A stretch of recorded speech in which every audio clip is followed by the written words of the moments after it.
My channel, subscribe to my channel. आज मैंने market को थोड़ा रिसर्च कर रहा था, तो फ्रेंड्स अभी एक चीज़ मार्केट में नोटिस किया कि सब जगह नेगेटिविटी बात कर रहे हैं कि मार्केट गिरेगा गिरेगा, लेकिन मुझे ये हजम नहीं हो रहा है कि मार्केट क्यों गिरेगा। अभी देखिए, इफ़ यू सी क्या हुआ था कोरोना के टाइम पे 35% निफ्टी गिर गया था। तब गिरना एक लाजमी बात था, क्योंकि पूरे के पूरे देश में कोई भी बिजनेस नहीं चल रहा था स्पेशल, और पता भी नहीं था कि कब बिजनेसेस वापस से शुरू होंगे। और रशिया उक्रेन टाइम पे 19% हमारा मार्केट इंडेक्स गिर गए थे। वो रशिया उक्रेन तो नाम के लिए था, लेकिन वो एक्चुअली था यूएस से वर्सेस रशिया था। कभी भी वर्ल्ड वॉर में वो कन्वर्ट हो सकता था। तो ऐसे जब बड़े बड़े इवेंट्स होते हैं ना, तब इतना गिरता है। और अभी अगर आप देखेंगे ना, तो आप यहाँ पर देख लीजिए, इफ़ यू सी हियर या तो यहाँ पर फ्रेंड्स अगर आप देखेंगे ना, तो निफ्टी भी अच्छा खासा गिर चुका है ऑलरेडी। ये जो निफ्टी है यहाँ पे 10% गिर चुका है। इफ़ यू सी, इसका ऑल टाइम हाई है 26,000, राइट। तो उसके बाद ये गिर चुका है 24,000 तक आ चुका है वहाँ से। सो दिस इज 26,000, वहाँ से 24 ऑलरेडी ये 26 से 24 आ चुका है, मतलब 2,000 पॉइंट्स, मतलब it has already enter the bear market territory. लेकिन कुछ पॉइंट्स हमको नज़र अंदाज नहीं कर सकते हम लोग। कौन से वो पॉइंट्स है, मैं ज़रा आपको उसके बारे में बताऊंगा। अभी फिलहाल अगर आप देखेंगे कल के मार्केट जो है, कल का मार्केट ये थोड़ा सा गैप अप ओपनिंग होने के चांसेस ज़्यादा है। क्यों? क्योंकि अभी आप देखिए, अमेरिकन मार्केट को हम हल्का सा तो फॉलो करते ही करते हैं। American market 300 points plus close हुआ था, और नास्डैक जो आईटी सेक्टर है यूएस का, वो भी प्लस में ही है। Now come to the main point जिसपे हम बात कर सकते हैं।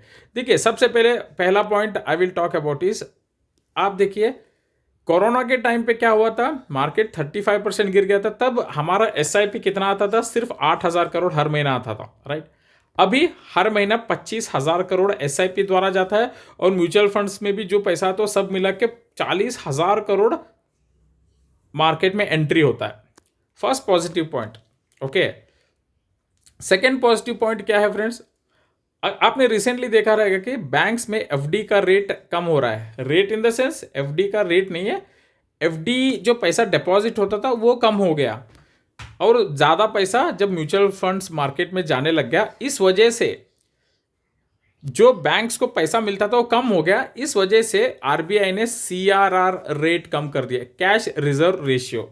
ये कैश रिजर्व रेशियो मतलब क्या होता है, आई जस्ट टेल यू।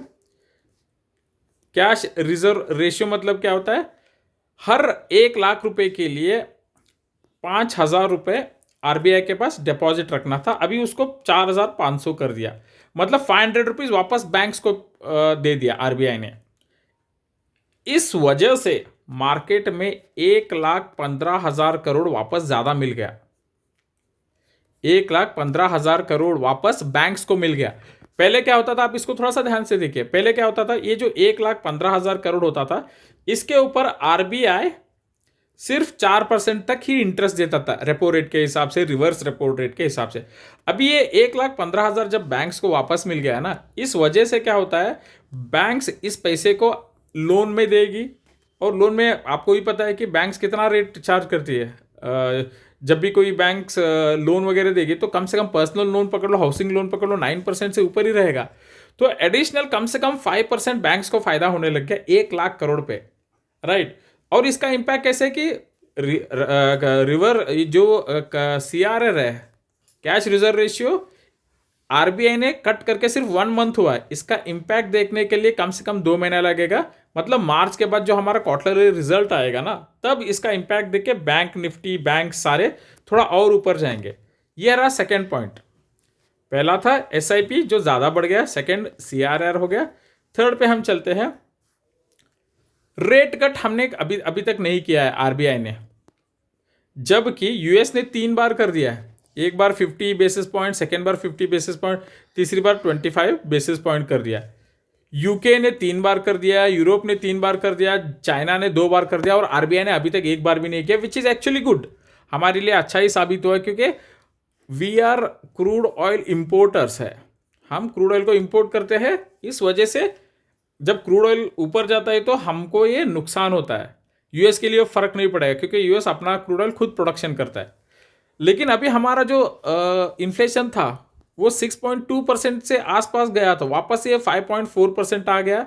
और अगर आप फूड इन्फ्लेशन भी देखेंगे ना, आप फिलहाल के लिए मार्केट में आज भी देखेंगे तो जो फूड इन्फ्लेशन, जो हम खाने पीने की चीज़ों का, उसका भी रेट पिछले 4 महीने से ज़्यादा था। स्पेशली अगर आप देखेंगे ना, अनियन, प्याज और आप टमाटर, ज़्यादा हमको रॉकेट साइंस लगाने की ज़रूरत नहीं है।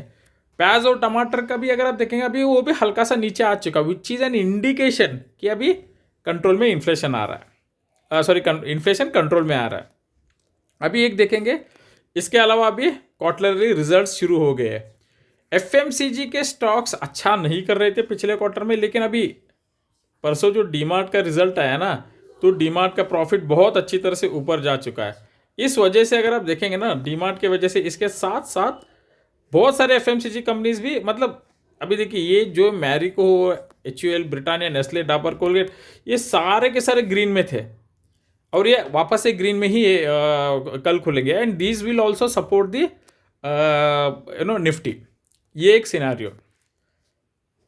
इसके अलावा हम देखेंगे कौन सा चीज़ फ्रेंड्स, डॉलर। पहले क्या करते थे, अभी डॉलर का रेट चल रहा है 85 पॉइंट, ये जनवरी का चल रहा है 85 पॉइंट, स्पॉट का चल रहा है 85.8 चल रहा है।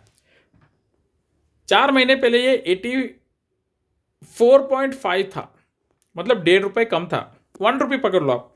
पहले क्या होता था, जब एफआईज सेल करके जाते थे तो उनको 84,000 मिलता था। सॉरी, उनको जब सेल करते थे, उनको जब डॉलर चाहिए तो उनको 84,500 रुपीज़ देने के बाद उनको 1,000 यूएसडी मिलता था। Right friends.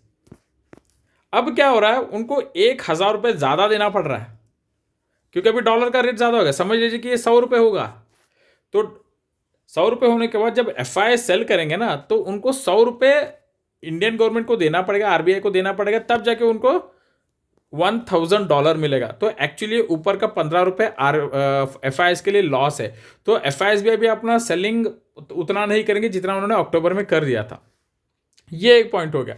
Now coming back to F I S. F I S ने अक्टूबर में कितना सेल कर दिया, 1,15,000 करोड़। नवंबर में उन्होंने कम कर दिया थोड़ा सा, 45,000 करोड़। दिसंबर में भी अगर आप देखेंगे ना, तो 10,000 करोड़ के आसपास है। तो ऐसा नहीं है ना कि हर महीने वो लोग इतना सेल करते ही जाएंगे। और डीआईएस के पास भी तो कैश बैलेंस है, अभी भी कैश बैलेंस अभी तक 50,000 करोड़ के ऊपर है। और अभी जैसे अभी नया मंथ स्टार्ट हो गया जनवरी में, तो 25,000 करोड़ एसआईपी से आएगा। कल परसों ही सब लोगों का सैलरीज वगैरह हुआ है, तो इस वजह से भी ये मार्केट थोड़ा ऊपर जाएगा। और एक चीज़ क्या है, बजट आने को ज़्यादा दूर नहीं है। निर्मला मैडम बजट लेके आएंगे। न्यूज़ ये भी खबर आ रही है कि टैक्स में जो है ना, थोड़ा सा रिलीफ मिल सकता है, अप टू 15 लाख जिनका भी इनकम है, ताकि इससे कंजम्पशन बढ़ जाए। मतलब इससे क्या होगा कि ऐसा नहीं है कि टैक्स कम करेंगे वो लोग। टैक्स क्या करेंगे, जो स्लैब्स रहते हैं ना, अभी 10% किसको मिलेगा, 2.5 लाख से 5 लाख के बीच में ऐसे रहेगा ना, तो इसको बढ़ाएंगे 3 से 6 के बीच में। जब ऐसे बढ़ाएंगे ना, तो 50,000 रुपये के ऊपर 10% बचेगा, तो इसका मतलब होगा कि 5,000 हर एक को बचेगा। ये भले ही only 2% of the population is paying income tax, लेकिन पैसा तो कुछ ना कुछ बचेगा लोगों के हाथ में।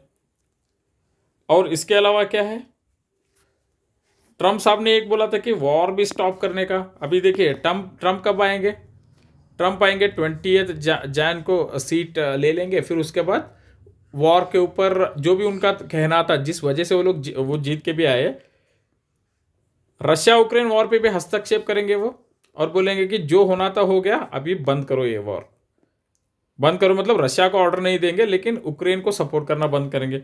और इसराइल और ईरान का भी जो वॉर है, या फिर गाजा पट्टी में जो वॉर चल रहा है, उसके ऊपर भी यूएस बोलेगा अभी ये सब कुछ बंद कर दो, now focus on the development part. तो ये सारे न्यूज़ को अगर आप देखेंगे ना, फिलहाल के लिए निफ्टी या इंडेक्स और मैक्सिमम 2% गिर के बाउंस करके, एक तो कंसोलिडेशन करते करते ऊपर ही जाने वाला है। रीज़न क्या है पता है आपको? पता है निफ्टी का CAGR है 11%। आप यहां पर देखिए फ्रेंड्स, ये है 1 डे to 3 ईयर्स तक रिटर्न। निफ्टी एक दिन में कितना रिटर्न दिया है, यहां पर